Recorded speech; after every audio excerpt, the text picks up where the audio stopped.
I used to think silence was a joke, something you teased people for when they didn't know what to say. I mocked my own father for it once, then a college roommate who never answered back quick enough. And now, looking back, I wish I'd understood what silence really carried. The first time I noticed her, she wasn't even speaking. She was sitting behind the counter of the bookstore, flipping through a receipt roll with the kind of precision that made my own clumsy hands sweat. I ducked in just to kill time, pretending to browse the shelves of old hardbacks that smelled like dust and cardboard. The bell above the door had startled her. She didn't jump, though. She just lifted her head slow, as if weighing whether the interruption was worth her attention. Her eyes landed on me, then past me, like I wasn't the kind of customer she usually had to work for. I should have left it at that, just another stranger in a shop. But I kept circling the aisles, tracing the spines without reading the titles, waiting for her to glance up again. She didn't. She stayed bent over her task, pen clutched tight, lips pressed together. Finally, I brought a book to the counter. Some old novel with a torn cover, chosen because it was the nearest thing to my hand. "You sure?" she asked, her voice low but steady, not even looking at the title yet. I shrugged. "I guess so." That was when she looked at me properly. The kind of look that lasted a second too long, enough for me to see lines around her eyes, the trace of tiredness, or maybe restraint. She wasn't beautiful in the way I'd learned to scroll past on a screen. She was something heavier, something that made me straighten my shoulders without realizing it. The silence after that stretched. I should have filled it, but my mouth went dry. She tapped the book against the counter, once, twice, like she was deciding whether to call me out for stalling. "You'll want to check the last chapter before you pay," she said finally, sliding it back toward me. "Pages are missing. I can't sell it to you like that." I opened it because she told me to. She was right. 3 whole chapters torn out, ending mid-sentence. I laughed, too quick, covering my nerves. "You always test read endings for your customers." She didn't smile, but her hand lingered a second longer on the book when I passed it back. "Not for everyone," she said. That was all. She slipped it aside, rang the register closed like the conversation had never happened, and returned to her receipt roll. But the pause between us had thickened, a charged sort of air that I couldn't pretend away. I walked out with no book in my hand. The bell above the door rang again, too bright, too final. And yet the whole bus ride home, I kept thinking about the way she'd looked at me before warning me off that ruined ending. Like she was measuring me against something I didn't understand. Like she knew already I wasn't the kind of man who could stand silence without mocking it. I didn't go back the next day, or the day after. But her voice, quiet, precise, unwilling to give more than it had to, wouldn't leave my head. That one sentence she left hanging between us kept repeating, "Not for everyone." I still don't know if she meant the book, or me. I told myself I wasn't going back. Too many other bookstores in town. Too many ways to waste an afternoon without circling back to that dim little shop. But a week later, there I was again, clutching a box of secondhand paperbacks I didn't even care about, just for the excuse. She was wrestling with a stubborn ladder when I walked in, the bell over the door jingling like it had betrayed her. A stack of books waited on the top shelf, and she had one foot halfway up the rung, steadying the ladder with more determination than balance. "Don't," I said before I thought better of it. "That thing looks ready to snap." She froze, then glanced over her shoulder at me. Her eyes narrowed, not hostile, just weighing. "I've been climbing it for years," she said. But her grip on the rail tightened anyway. I set my box down and crossed over. "Still, doesn't look safe." For a second I thought she'd brush me off. But she stepped aside, almost reluctantly, and let me take over. I climbed, grabbed the stack, and came down in one piece. She didn't thank me right away. Instead, she moved behind the counter, pulling her cardigan tighter across her chest like she needed a shield. "You don't have to play the hero," she muttered, but softer than her words suggested. I shrugged. "Just didn't want to watch you fall." That made her pause, her hands stilled on the receipts, knuckles pale. She looked older in that moment, not because of lines on her face, but because of the tiredness in her shoulders, the kind people carry when they've already lived through too many long nights. "You shouldn't worry about me," she said finally. "I know what I'm doing." I didn't answer. Instead, I noticed her fingers, ink smudged along the side, nails short and unpolished. Hands that had been busy long before I showed up. The silence between us stretched again. I tried filling it with something neutral, asking about the books I'd brought, but she only half listened. Her responses clipped. It was like talking to someone who'd already decided distance was the safer choice. Then, out of nowhere, she laughed. Not loudly, just a quiet, surprised sound when I joked about one of the covers. And it was different from the rest of her. Softer, warmer, unguarded for the span of a breath. She caught herself almost immediately, pressing her lips back together like she'd given too much away. "Sorry," she said, shaking her head. "For what?" I asked. Her eyes lifted to mine then, and for a beat too long she didn't answer. The weight of her silence said more than words would have. I took my box and made for the door before she could push me away again. But as the bell chimed overhead, I glanced back. She was still watching me, fingers resting lightly on the counter, as if she'd meant to reach for something but stopped halfway. That image followed me all the way home. Her hands, so sure, yet suddenly unsure. Like she wanted to hold on, but couldn't let herself. It was raining the night I stayed late. Not planned, not some dramatic excuse. I was just shelving the box of books she'd asked me to sort. The store was nearly empty, only the sound of rain flattening against the windows and the tick of the wall clock keeping time. She moved around me quietly, collecting receipts, turning off one lamp, but leaving the one above the counter burning. When she finally spoke, it startled me. "You don't have to stay." I wiped my hands on my jeans. "I don't mind." She gave me a look I couldn't quite read, half suspicion, half something else, and then leaned against the counter. Her hair had come loose, strands framing her face in a way that made her look younger, softer. I noticed the small lines at the corner of her mouth, how they didn't match the way her eyes kept darting to the floor. "People always think this place is peaceful," she said, almost to herself. "They don't realize how heavy it feels when the door's locked." I wanted to ask her what she meant, but she was already reaching for the ledger, flipping pages like the question didn't exist. The silence pressed down. I could feel it working on me, pushing words I hadn't planned to the edge of my tongue. "You ever think about leaving it all behind?" I asked, voice lower than I meant. That froze her. Her hand lingered too long on the ledger before she closed it carefully, as though even paper might betray her. She lifted her head, and for the first time, she let me see the tiredness without covering it. "Yes," she whispered. The words sat between us like a match struck in the dark. My chest tightened, every excuse to laugh it off gone. She hadn't meant to give me that piece of herself, I could tell. Her body turned slightly away, like she wished she could catch the word before it reached me. Then her phone buzzed on the counter. The screen lit up with a name I didn't recognize, but the way she froze told me more than the letters could. Her hand hovered, not picking it up, not silencing it. Just waiting. I stepped back, giving her space, pretending not to see. When the buzzing stopped, she exhaled like she'd been holding her breath for hours. She pushed the phone aside and gave me the faintest smile, though it didn't reach her eyes. "Storm's getting worse," she said. "You should go." I nodded. I should have left right then.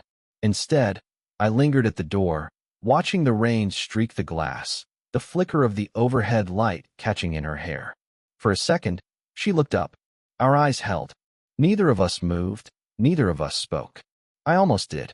I almost said the thing that had been gnawing at me since the first day, but the words stuck, heavy in my throat. So I left, carrying the silence with me. The shop was too quiet that night. No rain, no customers, not even the scrape of boxes to fill the air. Just her and me, sitting across from each other at the counter because the work had already been finished and neither of us seemed ready to leave. She was nursing a mug of tea gone cold. I was pretending to read a book I hadn't opened past the first page. The silence pressed in like a weight on my shoulders. Finally, she set the mug down. The soft thud made me look up. "What are we doing?" she asked. No anger in her voice. No accusation. Just a quiet bewilderment, as if she'd spoken the question to herself and forgotten I was still there. I stared, mouth dry, sorting books. Her lips tightened, almost a smile, but not quite. "Don't," she whispered. The word stopped me cold. She leaned back in her chair, folding her arms across her chest, but it didn't feel like distance. It felt like armor. This, she gestured vaguely between us, isn't how it's supposed to be. You coming back here. Me letting you stay. I wanted to tell her she was wrong. That nothing had happened, nothing was happening. But the denial caught in my throat because it already felt untrue. She didn't fill the silence this time. She just looked at me, and I felt stripped down in a way I wasn't ready for. Her eyes weren't challenging. They were tired, searching, as though she needed me to make sense of something she couldn't. I don't know, I admitted, the words rough in my mouth. I don't know what this is. Her breath caught, almost imperceptible. She pressed her fingers against her temple, closing her eyes like the honesty was more than she could stand. Then you should stop coming, she said finally. But she didn't sound like she meant it. I leaned forward before I could stop myself, elbows on the counter, trying to close the space without crossing it. Do you want me to? Her eyes opened, met mine, held them. Too long, too steady. The silence between us turned raw, electric. If I moved an inch closer, if she let her hand fall an inch farther across the counter, it would have been something else entirely. But neither of us moved. Her lips parted, then pressed closed again. And when she finally spoke, her voice was soft enough that I almost didn't catch it. I'm afraid of the answer. The next time I saw her, she was distracted. Not in the usual way, where she busied herself with ledgers and shelves to avoid me, but in the way her hands fumbled. A receipt slipped to the floor. Her pen rolled off the counter and clattered against the tiles. You all right? I asked. She bent to retrieve the pen, her hair falling forward like a curtain. Fine, she murmured, but her voice was thinner than I'd ever heard it. I didn't press. Not until she pulled out her phone. The screen lit up again with a name I still didn't know, but this time, she didn't push it aside. She opened the message, stared at it for a long while, and then she let me see. Not on purpose, maybe. The phone rested on the counter, tilted just enough that my eyes caught the words. It's been a year. I thought you'd want to know. No other details. Just that. Her hands trembled as she picked the phone back up, locking it, hiding it away like the message itself was dangerous. When she noticed me watching, her jaw tightened. Don't, she said again. The same word as before, but softer this time, breaking at the edges. I hesitated. Who was it from? She didn't answer right away. She leaned against the counter, staring at the spine of a book like it could anchor her. When she finally spoke, the words came out in pieces. My husband, she said. Ex-husband. He died last year. The air shifted. My chest clenched, but not with jealousy, not with anything I could name. Just the sudden realization that all this silence between us wasn't empty. It was crowded with ghosts. She rubbed at her temple. I used to mock the way he'd go quiet in arguments. I thought silence meant he had nothing to give. Now, I'd give anything just to hear it again. The ledger on the counter blurred in my vision. I didn't know what to say, and for once, words weren't the right thing anyway. I reached out before I could second-guess myself. Not to touch her, just to set my hand on the counter, close enough that if she wanted, she could bridge the distance. She didn't, but her eyes flicked down to the space between us, then back to my face, and for a fleeting second, all her guardedness cracked open. It wasn't an invitation. It wasn't even forgiveness. It was something quieter, something that shook me harder than if she'd wept or shouted. Her voice barely carried when she said it, but it landed like a weight in my chest. You remind me of him. After her confession, I didn't come back for days. Not because I didn't want to. I thought about her constantly, but because I didn't know what I was walking into anymore. When I finally pushed the shop door open again, the bell sounded too loud. She looked up from behind the counter, her expression unreadable. For a moment, I thought she'd tell me to leave. Instead, she just set her pen aside.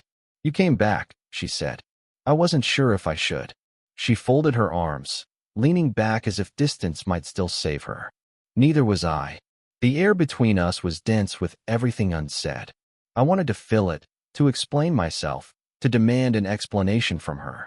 But the weight of her words the last time, you remind me of him, kept me quiet. Finally, I crossed to the counter. Not close, not reckless. Just close enough that my presence was something she couldn't ignore. You don't have to explain, I said. I don't want to disappear on you. Her breath caught. Her eyes lowered, studying the scratches in the wood grain. For a long moment, neither of us spoke. The silence was unbearable, then somehow bearable. A kind of truce. When she finally met my gaze, her face was unguarded in a way I'd never seen before. Not younger, not softer, just real. "I don't know what this is," she said, almost repeating my own words from weeks ago. "And I can't promise it makes sense." "It doesn't have to," I whispered. Something shifted in her then. Not dramatic, just the smallest loosening of her shoulders, like she'd been carrying weight for too long. She didn't move toward me. She didn't need to. I set my hand on the counter again, same spot as before, and this time, she let hers fall beside it. Our fingers didn't intertwine, but they brushed, light, uncertain, enough to send a current through me. Neither of us pulled away. We stayed like that for a while, listening to the faint hum of the lights, the muted sounds of the street outside. Nothing spoken, nothing declared. Just two people sharing the kind of silence I used to mock, the kind that had always felt like emptiness. But now it was full. Her eyes glistened, though no tears fell. She gave the smallest nod, more to herself than to me, and whispered the only words that mattered. "Stay." And I did. I used to think silence was the enemy, that it was empty, meaningless, a thing you filled with noise or jokes, or anything to keep from feeling awkward. Now I know better. It's been months since that night in the shop, the night she asked me to stay. And I did. I've been staying, in one way or another, ever since. Not in the neat, storybook way I once thought love worked. No grand declarations, no certainty carved into stone. Just presence. Showing up. Letting the quiet hold what words can't.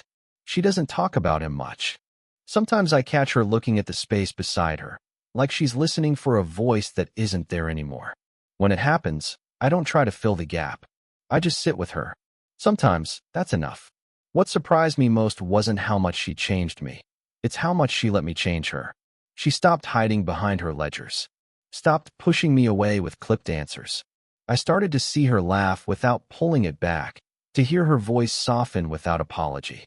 And in those moments, I realized something I'd never understood before. Silence isn't absence. It's trust.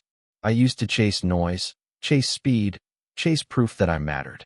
She taught me how to pause, how to be still without being lost, how to let someone else's quiet become a part of your own.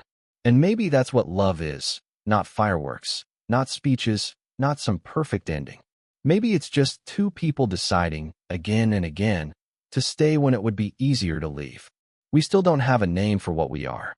We don't need one. What we have is harder to define, but impossible to ignore. And I think that's the point. I mocked silence once. Now I know it's the language that holds us together. If this story made you feel something, let me know in the comments. Would you want more stories like this?